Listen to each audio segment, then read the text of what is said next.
بسم اللہ الرحمن الرحیم۔ السلام علیکم ورحمۃ اللہ وبرکاتہ۔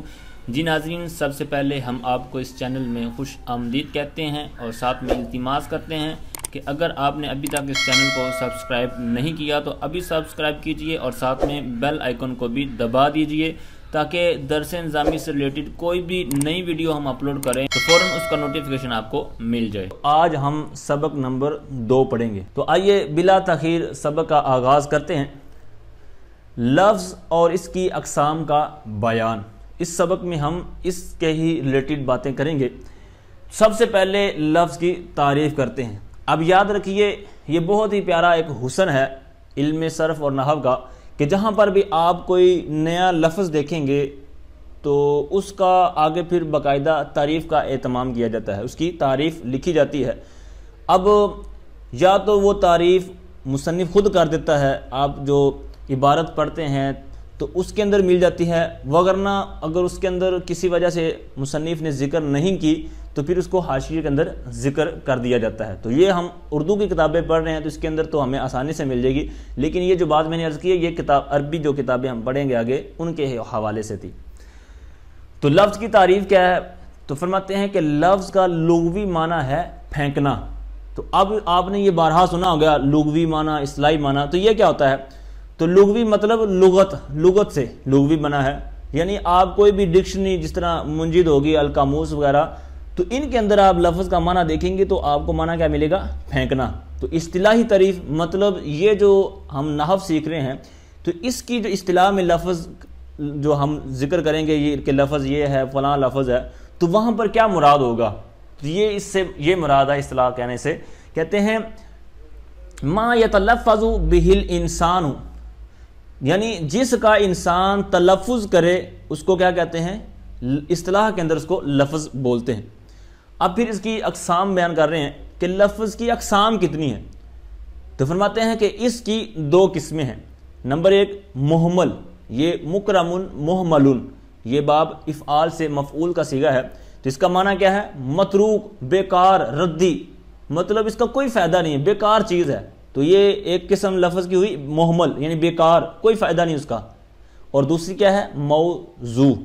اب یہ موضوع یہ مفعول کا صیغہ ہے، یعنی جس کو وضع کیا گیا ہو، واو دواد اور عین اس کا مادہ ہے وضع سے، تو موضوع یعنی جس کو وضع کیا گیا ہو کسی معنی کے لیے۔ تو پھر آگے ان کی تعریفات کر رہے ہیں، جس طرح میں نے پہلے عرض کیا نا، تو اب یہاں پر 2 لفظ ذکر ہوئے، محمل اور موضوع، تو اب باقاعدگی کے ساتھ ان کی تعریفات کریں گے اور ساتھ میں مثالیں بھی پیش کریں گے۔ تو محمل کی تعریف کیا ہے؟ فرماتے ہیں وہ لفظ جس کا کوئی معنی نہ ہو، جیسے وانی، ووٹی وغیرہ، ٹھیک ہے، اس طرح کے کئی الفاظ ہم بھی اپنی بول چال میں استعمال کرتے ہیں۔ آگے کہتے ہیں موضوع کی تعریف، وہ لفظ جس کا کوئی معنی نہ ہو، جیسے پانی، روٹی، چائے وغیرہ۔ اب پانی کے ساتھ ہم عموماً بولتے ہیں آپس میں گفتگو کرتے ہوئے پانی وانی، ٹھیک ہے، تو اوپر جو محمل کی مثالیں ہیں تو یہ بالترتیب ایک دوسرے کے ساتھ اٹیچ کر لیں، پانی، وانی، روٹی، ووٹی، چائے، وائے، ٹھیک ہے۔ تو ایک طرف موضوع لفظ بھی ہے، ساتھ میں محمل بھی ہے، تو یہ جو ہم اس طرح جملے بولتے ہیں تو یہ ایک موضوع ہوتا ہے اور ایک محمل ہوتا ہے۔ اب آگے جو نحو ہم سیکھیں گے جتنی بھی آخر تک جائے گی، تو یہاں سے آگے ایک چیز کم کر رہے ہیں، کہتے ہیں کہ یہ لفظ کی 2 قسمیں آپ نے پڑھی نا کہ محمل اور موضوع، تو یہاں سے آگے ایک کو کم کر رہے ہیں، کہتے ہیں لفظ موضوع کی اقسام، اس کی 2 قسمیں ہیں، مفرد اور مرکب۔ تو اب یہاں صرف تقسیم کی حد تک محمل کا استعمال تھا، اب آگے اس کا کوئی استعمال نہیں ہوگا کیونکہ اس کا کوئی فائدہ ہی نہیں ہے، بیکار ہے، تو آگے پھر اس کو خاک استعمال کریں گے، تو اسی وجہ سے آگے پھر موضوع پر ہی بات ہوگی۔ تو اب پھر آگے موضوع کی اقسام کو شروع کر رہے ہیں، کہتے ہیں اس کی 2 قسمیں ہیں، مفرد اور مرکب۔ نمبر 1 مفرد، تو اب پھر اس طرح دونوں کی تعریفات کریں گے کہ مفرد کیا ہوتا ہے، مرکب کیا ہوتا ہے۔ تو اب مفرد کی یہاں سے تعریف کی جا رہی ہے، کہتے ہیں مفرد کی تعریف یہ ہے کہ وہ اکیلا لفظ جو با معنی ہو، یعنی معنی کے ساتھ ہو، با کا مطلب ساتھ، یعنی اس کا کوئی معنی ہو، اسے کلمہ بھی کہتے ہیں، یعنی مفرد کو کلمہ بھی کہتے ہیں۔ جیسے طاولۃ، میز، یہ جو ہمارا ٹیبل ہوتا ہے، میز ہوتا ہے، اس کو عربی کے اندر طاولۃ کہتے ہیں۔ آگے مرکب کی تعریف کی جا رہی ہے. کہتے ہیں وہ لفظ جو دو یا دو سے زیادہ کلمات کا مجموعہ ہو. پیچھے کیا تھا؟ وہ اکیلا لفظ، لیکن یہاں پر کیا آ رہا ہے؟ وہ لفظ جو دو یا دو سے زیادہ کلمات کا مجموعہ ہو. اب اس کی دو مثالیں دیں گے. کہتے ہیں جیسے الجوال جدید، جوال کو یہ موبائل کو کہتے ہیں، تو الجوال جدید نیا موبائل. الیوم اکل زید العجہ. اب یہاں پر جو آپ کو زید کے ساتھ نون نظر آ رہا ہے، تو اس کو نون قطنی بھی آپ نے پڑھا ہوگا، مدنی قاعدہ یا ابتدائی آپ نے تجوید کے قواعد پڑھے ہیں، تو اس کو ساتھ میں ملائیں گے تو کیا پڑھیں گے؟ الیوم اکل زید العجہ، زید نے آج آملیٹ کھایا. یہ بھی کھانے والی ایک ڈش ہے، تو اس کا یہاں پر ذکر کیا جا رہا ہے. تو یہ آپ کو سمجھ آ گئی ہوں گی مفرد کی تعریف اور مرکب کی تعریف. تو اب یہ جو ہم نے سبق پڑھا ہے، تو اس سبق کے آگے ہم مشق کریں گے کہ مشق کیوں ہوتی ہے. تو اب اس کو عربی میں تمرین بھی کہتے ہیں. تو اب مشق کیوں کی جاتی ہے؟ تو جو آپ نے چیزیں سیکھی ہیں، جو آپ نے ذکر کی ہیں، یاد کی ہیں، تو ان کو یہاں پر مشق، تاکہ آپ کا یہ پکا ہو جائے، آپ کو ازبر ہو جائے، تو اس لیے مشق کی جاتی ہے. اب کہتے ہیں سوال نمبر 1، محمل اور موضوع الفاظ الگ الگ کریں.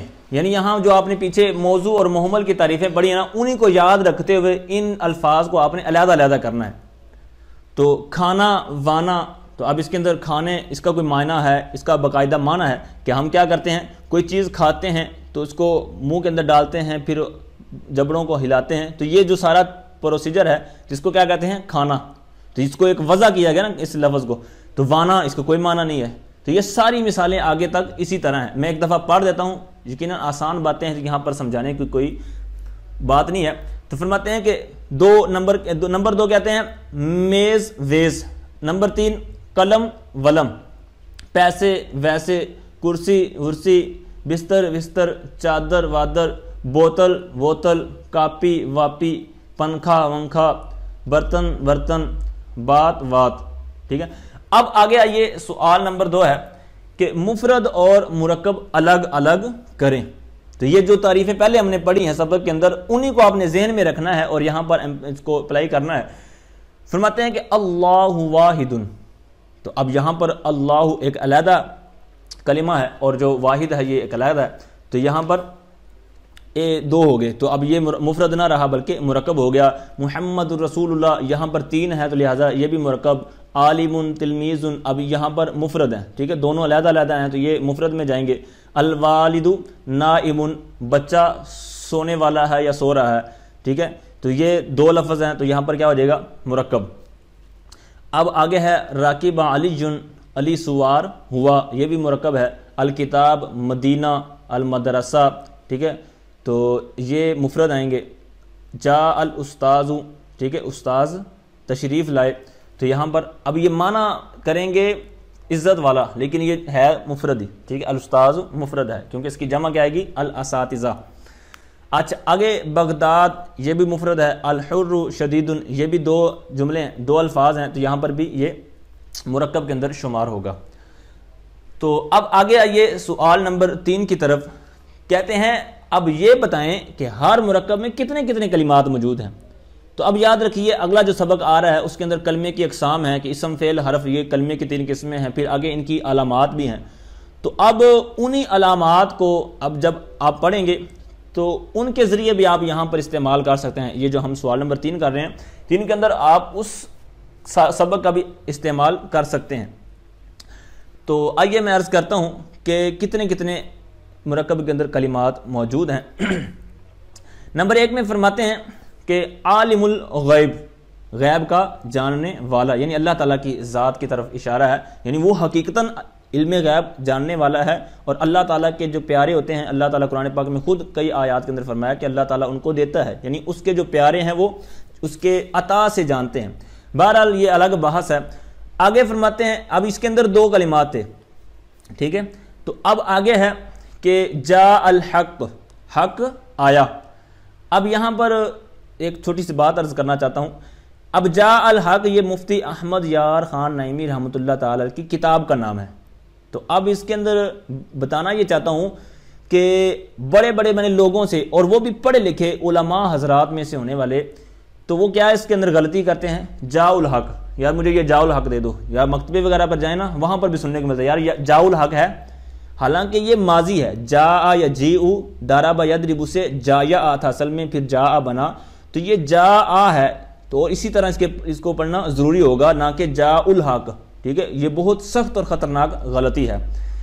آگے ہے کنز الایمان، تو اب اس کے اندر بھی دو ہیں اور پچھلے کے اندر بھی دو تھے، تو اب یہ کنز الایمان امام اہل سنت امام احمد رضا خان رحمۃ اللہ تعالی علیہ کی جو آپ نے قرآن پاک کا ترجمہ کیا ہے، تو اس کا نام کیا ہے، کنز الایمان۔ تو اس کے اندر بھی دو کلمات ہیں، تو یہ مرکب دو کلمات پر مشتمل ہوگا، الولد یقرأ القرآن، جو بچہ ہے وہ قرآن پاک کی تلاوت کرتا ہے، پڑھتا ہے، تو اس کے اندر تین ہے۔ آگے ہے قد قامت الصلاۃ، تو اب جس طرح میں نے پہلے عرض کیا کہ کلمے کی تین قسمیں ہیں، اسم، فعل اور حرف، اب اس کا اعتبار کریں تو اس کو آپ علیحدہ کر سکتے ہیں، لیکن چونکہ یہ قد یہ فعل کی ہی علامت ہے، تو اس کو آگے جو فعل آ رہا ہے تو اس کے ساتھ ہی ملا دیں گے، ٹھیک ہے، قد قام، یہ آپ اس کو ایک ہی بنا دیں، ٹھیک ہے، اور صلاۃ کو علیحدہ، صلو علی الحبیب، ٹھیک ہے، تو یہ اس کا مطلب کیا ہے، تم اپنے حبیب صلی اللہ تعالی وسلم پر درود بھیجو، ٹھیک ہے، تو اس کے اندر صلو ایک علیحدہ ہے، تو علی اور الحبیب یہ دو علیحدہ ہیں، تو یہ اس کے اندر تین الفاظ ہو گئے، تین کلمات۔ آگے ہے ان اللہ غفور الرحیم، انا یہ حرف مشبہ بالفعل ہے، اللہ اس کے اسم ہو جائے گا، اور غفور اور رحیم یہ دو صفتیں مل کر آپس میں اس کی اسم کی خبر بن جائیں گی، ٹھیک ہے، تو اس کے اندر کتنے ہو گئے، ٹوٹل 4 کلمات۔